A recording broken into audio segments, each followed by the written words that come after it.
So you may hear the calls today by members of Congress for the Secretary of Education, Secretary Cardona, to resign following a letter that was obtained by FOIA. So this is after the letter from the National School Board Association asking the Biden administration and the DOJ to use the Patriot Act, so to treat parents as domestic terrorists because they were showing up at school board meetings and engaging.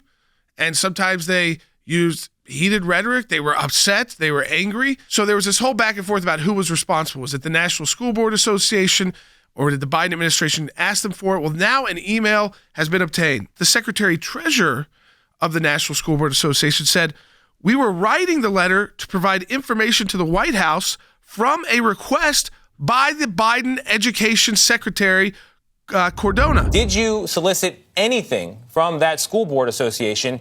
And should the DOJ and FBI have gotten involved in this at all? You know, we didn't ask for that letter. We didn't. I think the real focus should be how do we authentically engage parents? And I think moving forward, we have to have a better strategy across the country to listen to parents and to make sure that they're engaged in the process. But no, specifically with that letter, we had no. We didn't request that, or there was no involvement in that. Now, the Department of Education said he didn't solicit a letter from the National School Board Association. What that means, though, is that they say they talk to them all the time. So he could easily said, let us know. Didn't have to say, write a specific letter. This is what you need to put in it. This is like typical. It reminds me of the Obama years. It's very careful how they try to write that they weren't responsible, even though in the second sentence of their response, they say that they do have these communications with these groups. Suddenly, because you are interested in the welfare of your child and in how your child is educated, you become a domestic terrorist, and you look square within the gun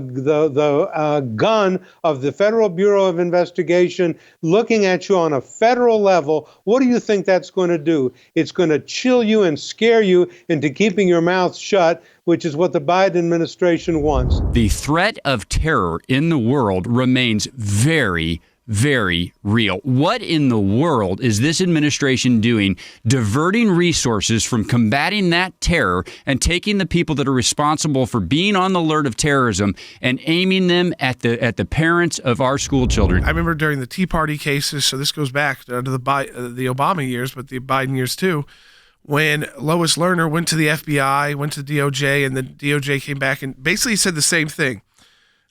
Is there a federal nexus to bring charges against these groups? Are there potential federal violations that can be investigated or charged? And then C, this came from the parents' letter, but is exactly the same.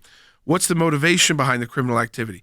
Is there a way we can federally prosecute one of these parents, or at least threaten the prosecution, so that parents stop showing up to actually voice their concerns? It makes sense that after the Secretary of Education organized a scheme to allow the federal government to label parents domestic terrorists, that the DOJ would leap into action. And they have done so.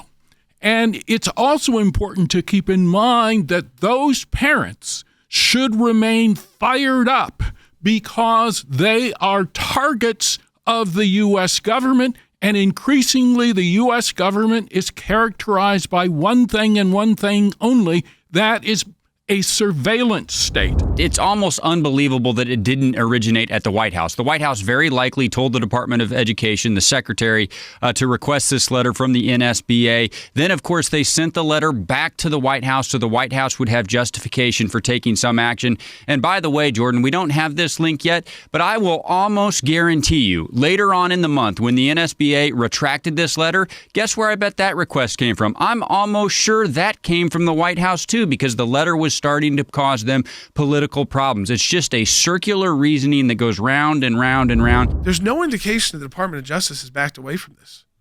While everybody's tried to say, oh, that's not the language and we're not trying to really use them as domestic terrorists, they haven't said, no, this is really a local policing matter.